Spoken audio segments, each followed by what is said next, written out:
Hello, welcome to the pilot episode of Rethink Now, a brand new podcast from myself, Ed Lamb, and my friend, colleague, Tanya Leary.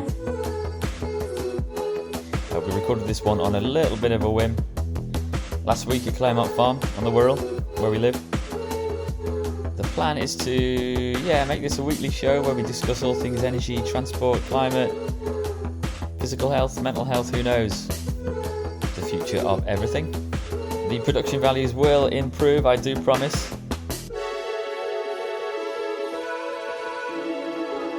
And we have got a long line of potential guests listed that we can't wait to bring to you. Who knows where it'll take us, this show. Hopefully it will be a great platform for learning, for teaching, and for navigating this coming decade, which should be rather interesting. I hope you enjoy it.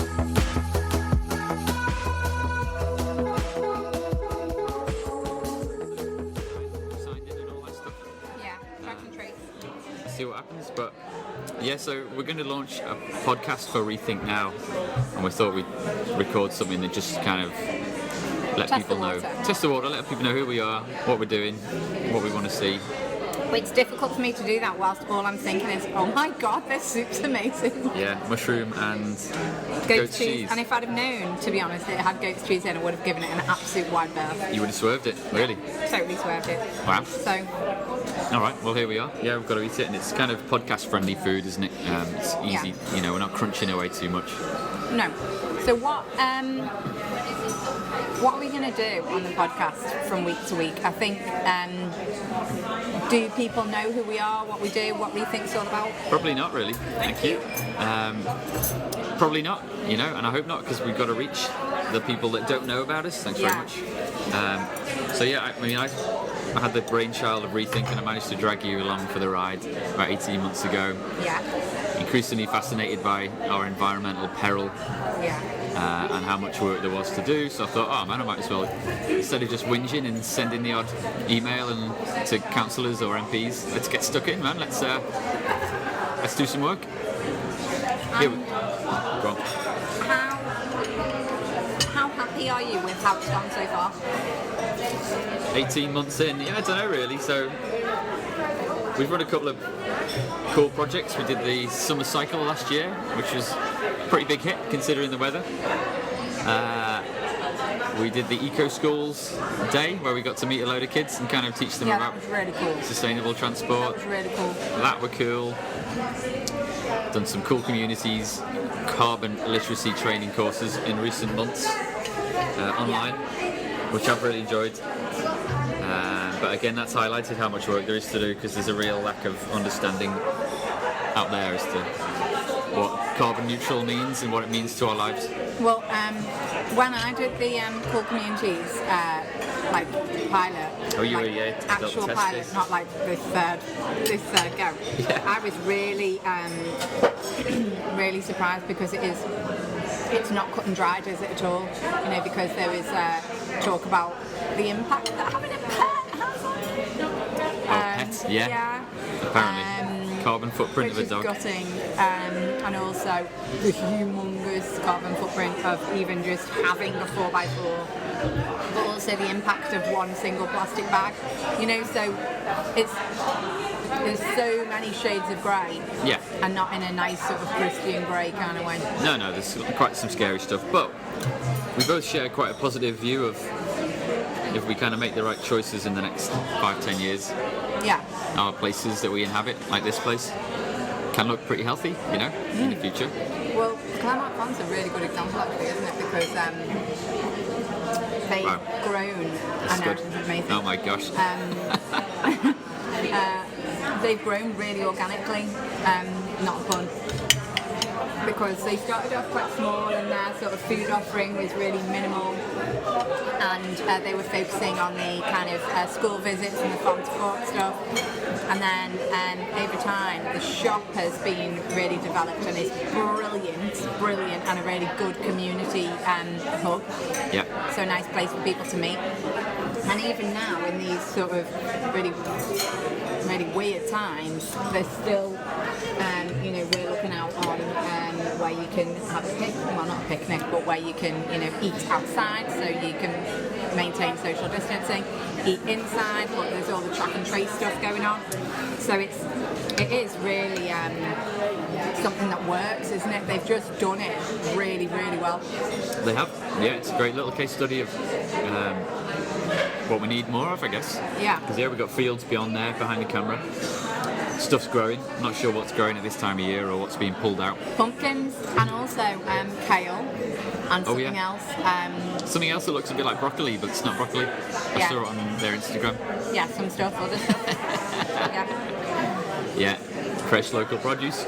But even then, the food stuff, well, I'm going to line people up on this podcast that we can talk about and learn, because I want this to be like an educational platform for our fellow suburbanites to learn about what we need to do.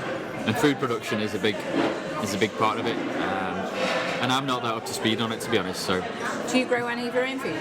Oh man, we dabbled through initial lockdown, with the usual stuff. Like we've got a couple of tomato plants, and we did grow some potatoes in one of these special sacks you get, which is really interesting. And we got a nice little crop of potatoes, which did one meal for us, of like 4 months worth of growing or whatever it was. Oh, really? Really good.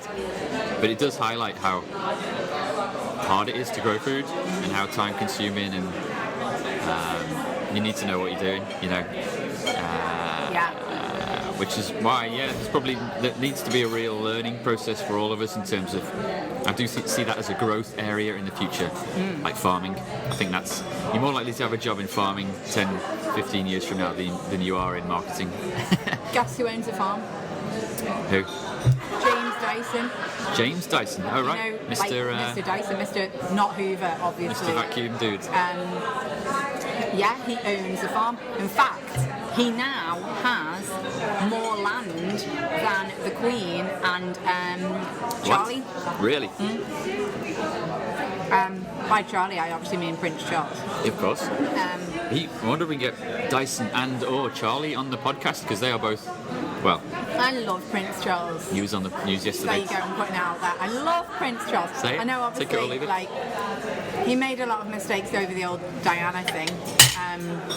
Excuse me. But the more time passes over that, the more I think, and also the Crown has let me be educated in terms of how difficult it must be to be a royal. Always. Oh my God. Use like TV dramas as your absolute fact. Like history lesson. Absolute fact. Don't go to school, kids. Yeah, just watch telly. So. Yeah, good show. Yeah, I think it would be really lovely to speak to him. But Dyson has got obviously a massive fortune, and so he is able to farm in a really tech-savvy way. I didn't know that. So is Yeah. So he is not farming in a way that a normal kind of, my dad was a farmer, my granddad, was a farmer. He's not farming like the Yorkshire Shepherdess. He is like high tech. They've got drones. They've got. Nice. Oh wow, so nice. They're constantly doing soil sampling to see what will grow best and etc. And he's massively about improving productivity and making sure that Britain is kind of self-sufficient on a food point of view. Indeed, yeah. Well, increasingly I'm becoming a bit kind of traditionalist in my view of what we need to do in the future, and I'm a bit skeptical about technology solving everything for us. But for food, for example, we do need to up efficiency big time, and but at the same time we need to learn how to look after soils and all that kind of stuff, and which is where traditional farming comes in. So yeah, I didn't know that about Dyson, so that'd be really... I didn't at all. So that, my friend, is what happens when you go to a spa and you've got time to read a paper. Paper? Yeah. Like an actual, with sheets that you turn? Yeah. Not like the app version? Wow. I would they still never, do those? I've just said never, which is an absolute overstatement, but I just don't want to read a paper on an app. I just don't want to. No. I want to read an actual paper, ideally given to me by an actual person. A paper boy?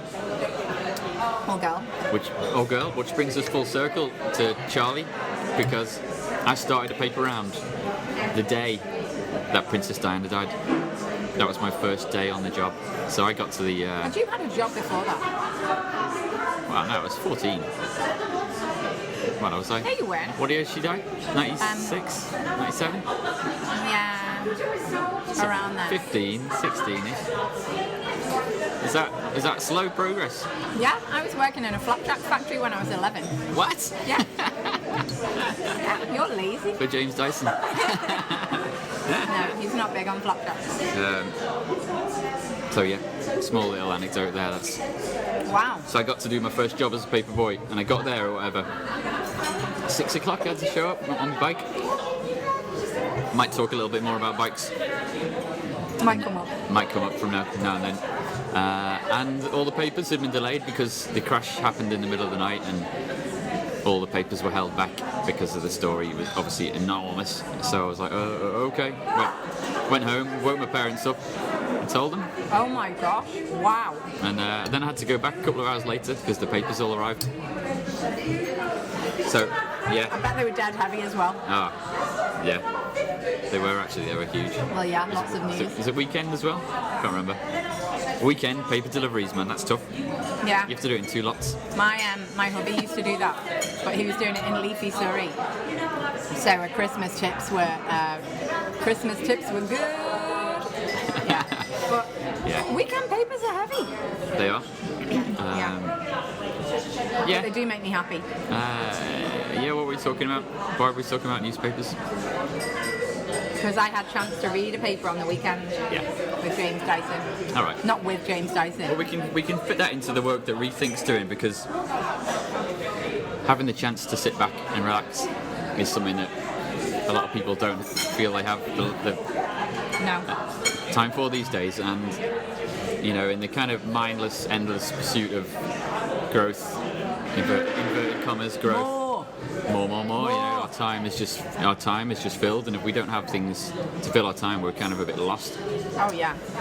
So we need to just take a step back and a breather, don't we? I feel like on planet Earth. Yeah. Because I think the most. I really had a lovely birthday. But the most valuable things that I got for my birthday was time with my mum and my sister, which is priceless. Time with my family, my little girls, my husband, time with my friends. They are the most valuable things that I got. Yep. So I do like a bit of stuff. It wasn't all the 153 silver balloons, the helium balloons you got. No, it wasn't all of them, but would I have been disappointed if I hadn't got one? Yeah. Tanya turned 40 last week, by the way. Did we mention that earlier on? Not sure. No. So, send your helium balloons to... Yeah, send all your helium balloons to Our me. office address is on the website. Yeah. So... Back on topic. Rethink Now was set up in 2018 by you in order to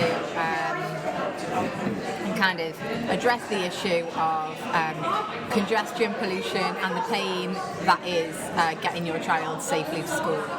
And then it kind of evolved, didn't it, to sort of thinking about what's the impact of that, what do communities need more widely, and kind of supporting people to kind of create the lifestyles that they want a bit. Yeah, so my little story. So it all kicked off on the school run for me. I've been riding a bike for a while and just like thinking, oh, this is fine, nothing wrong with it, blah, blah, blah. It'd be nice if more people did it, but hey-ho. And then trying to get myself and a little lad, my eldest son William, to school on his bike, and he's nuts about riding. It was just this enormous headache every morning. Still is in some ways.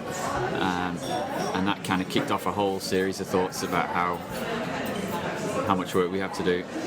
Not just the stuff that comes out the back of an exhaust pipe on a car, you know, the way it poisons us physically and kind of is poisoning the planet.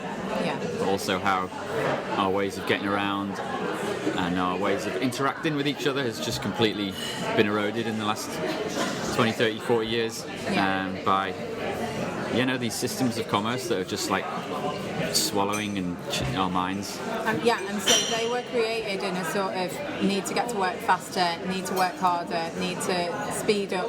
You know, it's faster, harder, more, basically. Harder, better, faster, stronger. Yeah. Daft Punk, innit? They knew. Maybe Daft Punk. Maybe we could get them on the show. That would be amazing. Good banana. So, yeah, we did some air quality testing. That was our initial little project. Yeah.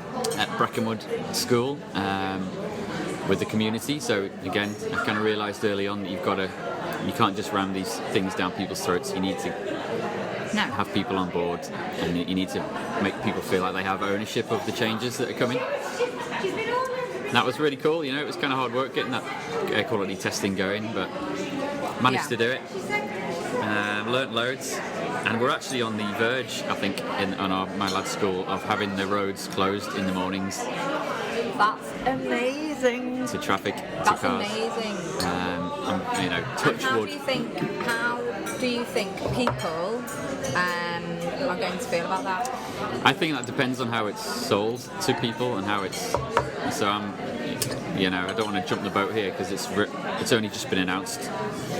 So these things in the UK called school streets, capital S, which are like, time restrictions around primary schools to keep the cars away, to keep the air clean and keep the roads safe. A lot of them in London, and they're just popping up around the country now. And thankfully, the Wirral Council is on the ball with it, thanks to a lot of pressure from various people, not just me. And I think,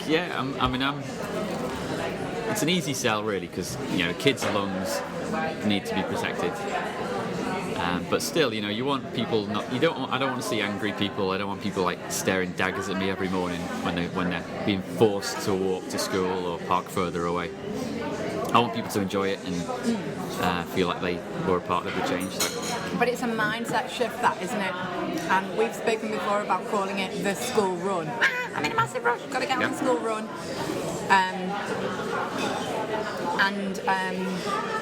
When that was removed from us in kind of March, although there were huge amounts of difficulty and adversity for people to face, a lot of the feedback was around the fact that people's lives kind of were forced to slow down immeasurably, and that would never have happened if we'd have not been in this pandemic crisis. No, I watched Extinction, the Facts, finally caught up on it. It's one of Attenborough's BBC things. It was on it's on the iPlayer still if you're in the UK. And it was about 2/3 through, it talked about the pandemic. And thankfully it explained to people that the pandemic isn't just something that happened by accident, just chance. What's happened to us is a result of humanity going places they shouldn't, whether it's into the jungle or it's interacting with animals that we're not used to, and that this type of thing will happen more and more as we if we reach further into the wilderness. So making that link between the pandemic and climate change and the environmental peril is really important, because it's not just an accident, this stuff. It's it's happened a lot throughout history at regular-ish intervals, but it'll happen more and more the more we spread our wings. Yeah, well,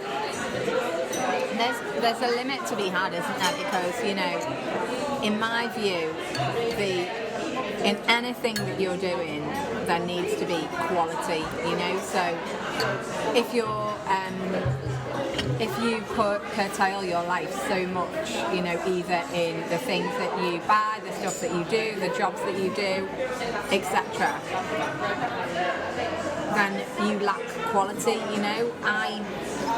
I want to be able to go to theatres, I want to be able to see as many people as I want, etc., etc. And people want to be able to travel and experience new cultures and things like that, but there needs to be an awareness and a limit to that, doesn't there? Well, there does, and there is. We're butting up against the physical limits of planet Earth now. And we're getting some very direct, Well, it can't messages get more direct than this, can it? from Mother Earth, Mother Nature, sorry, that we're going too far. So the way I look at it, and this is a bit mathematical and cold maybe, but if you learn about carbon literacy and you learn about carbon budgeting and how much we are allowed to emit as a species to hit that 1.5, 2.2 degree warming level that's set in law, there are limits to what we can do in the next 5-10 years, and either we kind of ration it out a little bit and take our time, or we blow the budget in the next 5 years and Mother Nature gives us an even bigger slap around the chops. Have you seen Moana? Of course. Yeah, beautiful. That's what I think of when I'm thinking of Mother Earth and the damage that we've done and all of that kind of stuff. It's just that she's lying there all tattered and ruined, and then there's a child that has to basically fix it, so that there's an older woman, a matriarch, who's saying, this is how it used to be, and this is when it was beautiful. Yep. And now things are getting spoiled and so on. We're overfishing, we're using too much stuff. And then Moana has to kind of save it, but she does have Dwayne "The Rock" Johnson to help her. Yeah. And I sort of feel like we might not have a Dwayne. Who's our Dwayne? Yeah. David Attenborough probably is our Dwayne, isn't he? Yes. Well, I know, but yeah, he's trying his best, isn't he? And Prince Charles, he's a Dwayne. Maybe we all need to channel our inner Dwayne. Channel your inner Dwayne.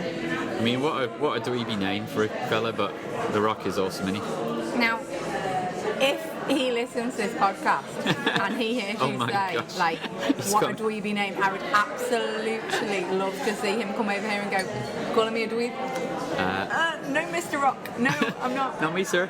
I look forward to that day. My word.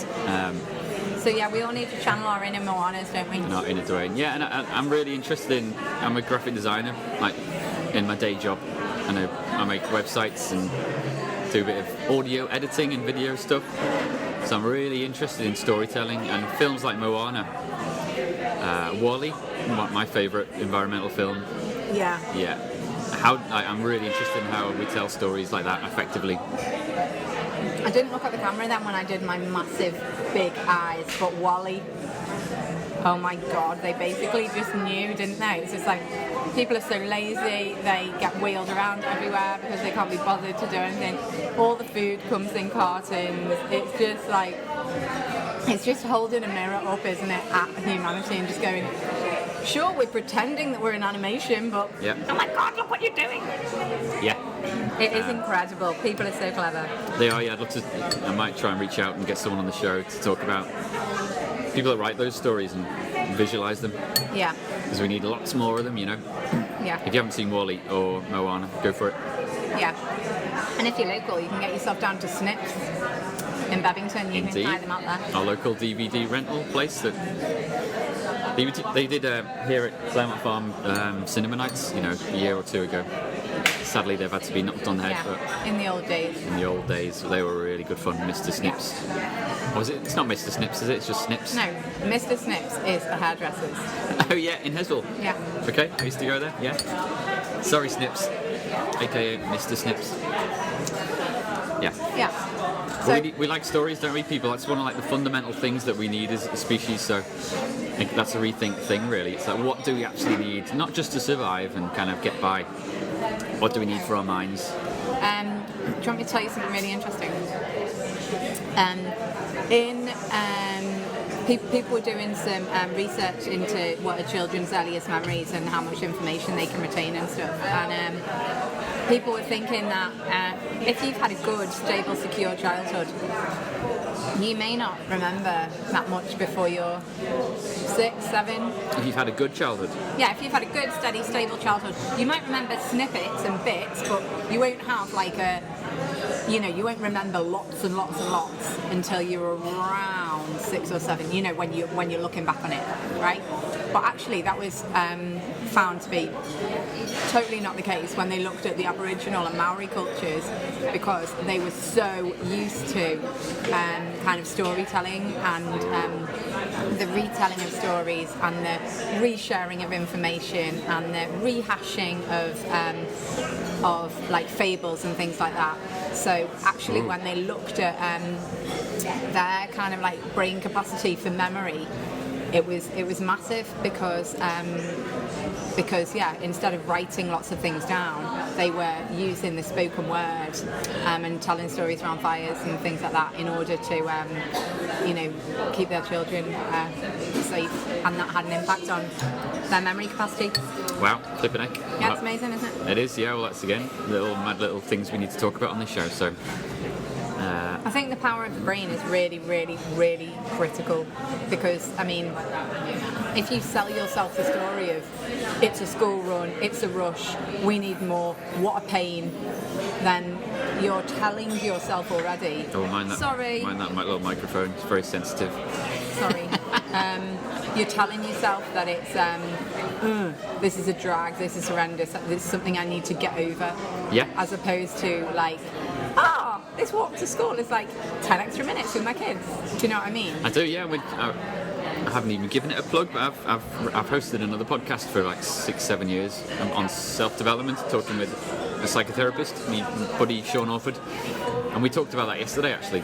Oh, did you? And it was about the whole happiness is a journey, not a destination. And so we've just been told in the UK that we've basically got another 6 months of pretty stringent measures. Apparently we're allowed to meet because we work together. This is our office. Maybe we should have a screen.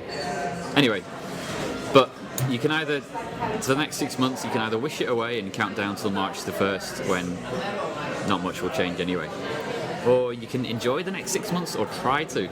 And give it your best shot. Give it your best shot at least. That's interesting stuff in it. Well, on that note, I was thinking, oh man, this could really cause a lot of people to really slip into, feeling sad, feeling low, feeling a bit hopeless. And sometimes, that's a bit heavy, isn't it? And at this time of year, when the weather starts to turn, when the nights are darker, you're not getting so much vitamin D, things naturally become more tricky. They do, yeah. This is the time of year, man, when we'll speak to Sean. This is when his phone starts lighting up with people struggling and vitamin D issues and all that stuff. It's a natural time when people can feel a little bit. So, for my welfare, this is a time when I really need to be on the ball about saying, do you know what, I'm going to have mushroom soup, I'm not going to have a McDonald's, I'm going to go for a run instead of an extra 20 minutes in bed. I've got to really purposefully manage that and put that into my day. Yep. And so, as part of my work, I've set up a 12-week accountability group, encouraging other people to do the same, because I think we need to really keep our eyes peeled and check on other people's mental health. Yes. Because these are dangerous times, and I know that there are obviously significant COVID risks, I appreciate that, but I think that there are significant mental health and suicide risks if we don't actively choose to manage them. I'm going to wrap things up now because the camera's going to run out of digital film. Right. But half an hour is a good time for a podcast, I feel like people have hopefully had a chance to get to know us a little bit. And I think that this will teach us that maybe next time we need to have a bit more of a structure, because we've talked around a lot of things, but we haven't deep dived. Well, no, that's what the podcast's for, and we're going to be emailing people to get on the show, and there's so much to talk about, so hopefully we'll just dive in and see where it goes. But likewise, we'll hopefully create a bit of a community around this show as well, and discussions and look to answer your questions and me, provide information for you on things that you're not sure about, like carbon footprint and carbon neutral and so on. Sorry, I know you want to. No, it's all right. No, it's cool. I'm just checking time, but hopefully the production values will improve as well as we go along. It's a bit rough the more and ready people tell us, the more we can share, and this will improve. Shall we finish our soup? Yeah. Okay. Let's finish our soup. See you next time. Yeah, rethinknow.uk. Get in touch and we'll see you next time. Ta-da!